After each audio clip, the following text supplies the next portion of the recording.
Yumthang valley ঘুরে এখন আমরা লাচুংয়ের উদ্দেশ্যে রওনা হয়েছি। লাচুং ভারতের উত্তর সিকিমের একটি গ্রাম। এই গ্রামের উচ্চতা প্রায় ৯৬০৪ ফিট। জনবসতি খুব কম। পাহাড় ও বনভূমি, নিঝুম পাইন গাছের সারি আপনাকে মন ভালো করে দেবে।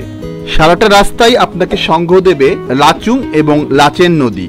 প্রাকৃতিক নৈসর্গ এবং সৌন্দর্য উপভোগ করার জন্য এটি গোটা ভারতবর্ষের একটি গুরুত্বপূর্ণ ও অন্যতম স্থান বলে পরিগণিত হয়। পর্যটকদের মধ্যে খুব জনপ্রিয় উত্তর সিকিমের এই সফর।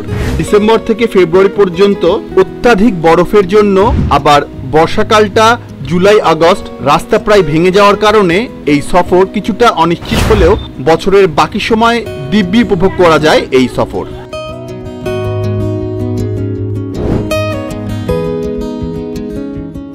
এপ্রিল মে মাসে ভ্যালি অফ ফ্লাওয়ার অর্থাৎ ইয়ামথাং উপত্যকা ভরে থাকে নানা রঙের রডোডেন্ড্রনের সঙ্গে প্রিমুলা ও অন্যান্য প্রজাতির ফুলে, আর শোভা বাড়ায় সেই অসাধারণ সৌন্দর্যের। আর বছরের বাকি সময় চোখ জুড়ানো সবুজ উপত্যকা, তার বুক চিরে বয়ে যাওয়া নীল রঙের নদী আপনাকে মুগ্ধ করবে।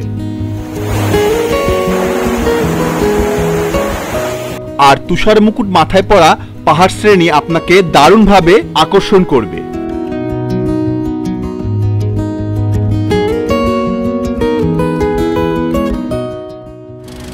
দর্শক, অচিরেই পৌঁছে যাব আমরা একটি ঐতিহাসিক স্পটে।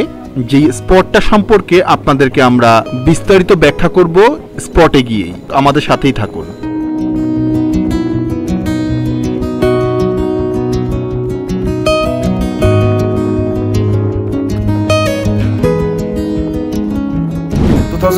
में थोड़ा अर्थक्वेक का डिजास्टर हुआ था। उस टाइम का ये थोड़ा भयानक एरिया है, जो करीबन ज़्यादा से 100 से ज़्यादा आदमी लोग का मृत्यु हुआ था उस टाइम।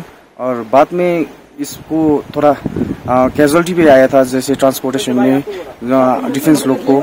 तो ये रास्ता थोड़ा नाजुक कैजुअलिटी है। इसमें थोड़ा उस टाइम 2011 18 सितंबर को 6.9 मैग्नीट्यूड से आया था। उसके द्वारा ये थोड़ा हलचल हो गया, ये पत्थर वगैरह सब ऊपर से गिर के ऐसा लग गया है। वीडियो ऐसा 2011 17 সেপ্টেম্বর লাচুংয়ের এই স্থানে ভয়ঙ্কর আর্থকোয়েক, ভূমিকম্প হয়েছিল, যার কারণে এখানে একটা পাহাড় পুরা ভেঙে ধসে যায়, যার ধ্বংসাবশেষ সেখানে আমরা দেখতে পাচ্ছি। একদম এখান থেকে ভাঙতে ভাঙতে একদম নিচ পর্যন্ত চলে গেছে। প্রায় 85 জন মানুষ এখানে মারা গেছিল এই ভূমিকম্পে। প্রায় 150 মানুষ আহত হয়েছিল। ভয়ঙ্কর ভূমিকম্প এরকম একটা জায়গায় হলে কি পরিস্থিতি হতে পারে আমরা এখানে ক্যামেরায় কতটুকু আসছে জানি না, তবে সামনাসামনি বুঝতে পারছি এখানে কি হয়েছিল। জায়গাটা আপনাদেরকে দেখালাম। সম্ভব হলে ইয়ামথাম ভ্যালি থেকে ফেরার পথে এই স্পটটা পাবেন। আপনারা ড্রাইভারকে বলে কিছুক্ষণের জন্য হলেও এইখানে থামবেন এবং উপভোগ করবেন।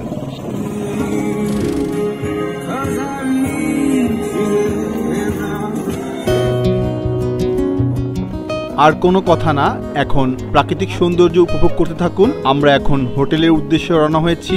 হোটেলে দুপুরে লাঞ্চ শেষ করে অমিতাভ বচ্চন ফলস এক্সপ্লোর করব, তারপরে আমরা গ্যাংটকের উদ্দেশ্যে রওনা হব।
দর্শক, এই হোটেলের কথাই আমি আপনাদেরকে আমার আগের ভিডিওতে বলেছি, হোটেল লি কক্সি।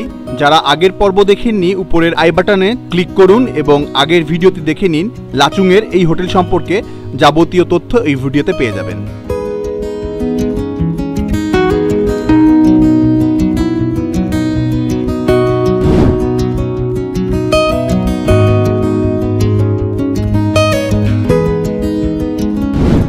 আমরা হোটেলে ফিরে আসলাম এবং ফ্রেশ হয়ে এখন আমরা দুপুরের লাঞ্চের জন্য আসলাম। ওনারা আমাদেরকে প্রথমেই পাঁপড় খেতে দিল, তারপরে চিকেন থাল দিয়েছিল অ্যাজ ইউজুয়াল।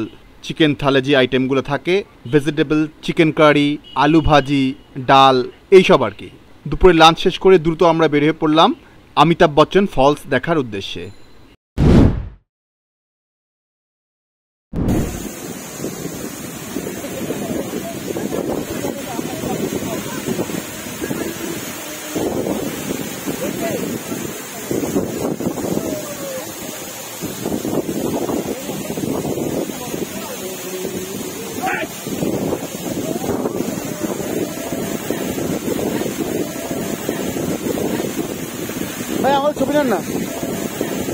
অনেক উঁচা থেকে এই ফলসটার নিচে পানি পড়ছে, পানির ছিটা আমাদের মুখে এবং লেন্স এসে পড়ছে ক্যামেরা।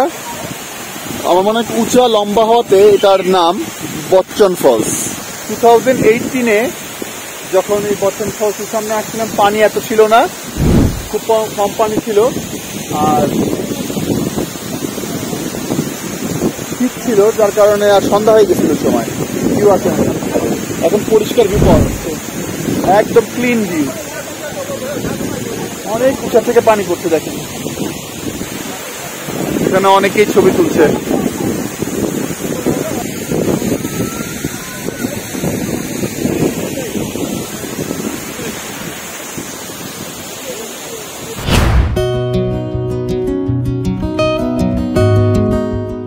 লাচুং থেকে গ্যাংটক যাত্রাপথে এই যে গ্রামটা আমরা দেখতে পাচ্ছি, খুবই সুন্দর একটা গ্রাম।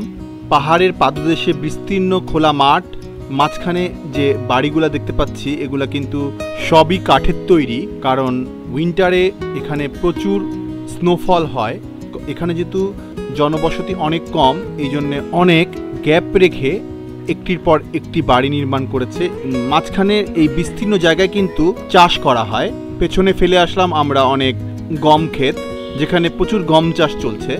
এরকম গ্রিন ভিউ পেতে আপনাকে কিন্তু আসতে হবে অবশ্যই এপ্রিল অথবা মে মাসে, তাহলে আপনারা এরকম একটি দৃশ্য উপভোগ করতে পারবেন।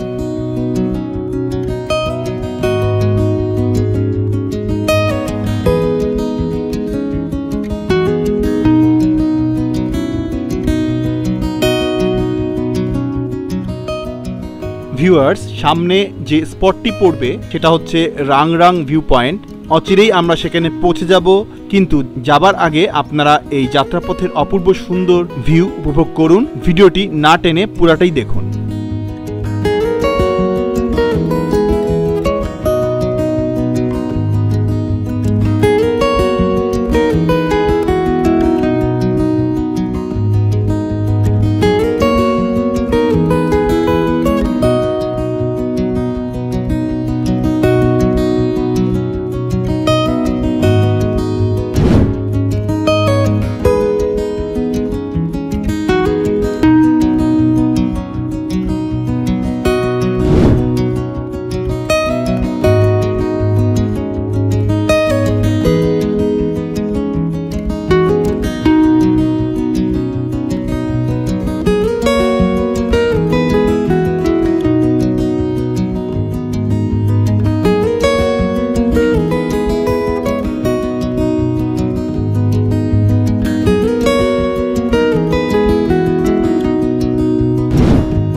এই জায়গাটা হচ্ছে রাংরাং ভিউ পয়েন্ট। এই গ্রামের মানুষরাই সিকিমের আদি অধিবাসী বলে এখানে, আমাদের যে গাইড উনি বললেন। তো আসলে এটা সম্পর্কে ইতিহাস আপনি একটু কিছু জানেন কি? অ্যাকচুয়ালি আমি খুব একটা ভালো জানি না। আমি গাইড থেকে জানলাম যে যারা প্রথম আদিবাসী এসেছিল তারা সর্বপ্রথমে এই রাংরাং গ্রামেই তারা বসতি গড়ে, সেখান থেকেই এই সিকিমের যাত্রা শুরু। এরপর থেকে সিভিলাইজেশন হয়, এরপর সিকিম আস্তে আস্তে অ্যাপ্রুভ হতে থাকে। মানে এই অঞ্চলটা পুরাটাই আর কি। আমি ক্যামেরায় কতটুকু আসছে আমি জানি না, তবে আমি দেখানোর চেষ্টা করছি পুরা ভিউটা। এই অঞ্চলটা পুরাটাই আর কি আপনার যা দেখছেন। এখানে কিন্তু বসতি আছে, জায়গায় জায়গায় দেখা যাচ্ছে বাসাঘর আছে।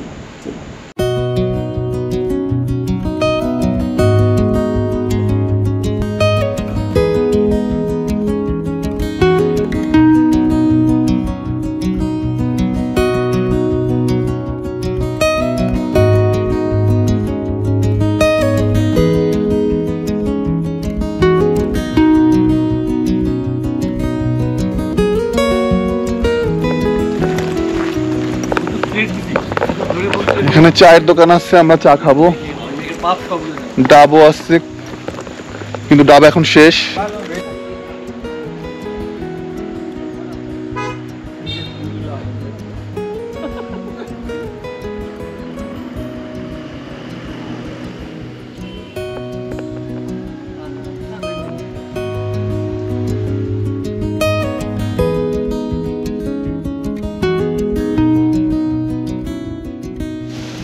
ওয়াইল্ড রোজ, এগুলো হচ্ছে বন্য গোলাপ।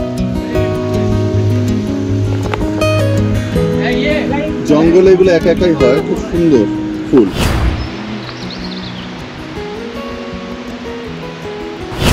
যাত্রাপথে আমরা এই জায়গায় একটু বিরতি দিলাম। এই জায়গাটার কিন্তু একটি গুরুত্ব এবং তাৎপর্য রয়েছে। এই যে ব্রিজটা দেখতে পাচ্ছেন, এটা কিন্তু নর্থ সিকিম এবং ইস্ট সিকিমকে সংযুক্ত করেছে। আর এই লোহার ব্রিজটা পুরনো এবং পরিত্যক্ত।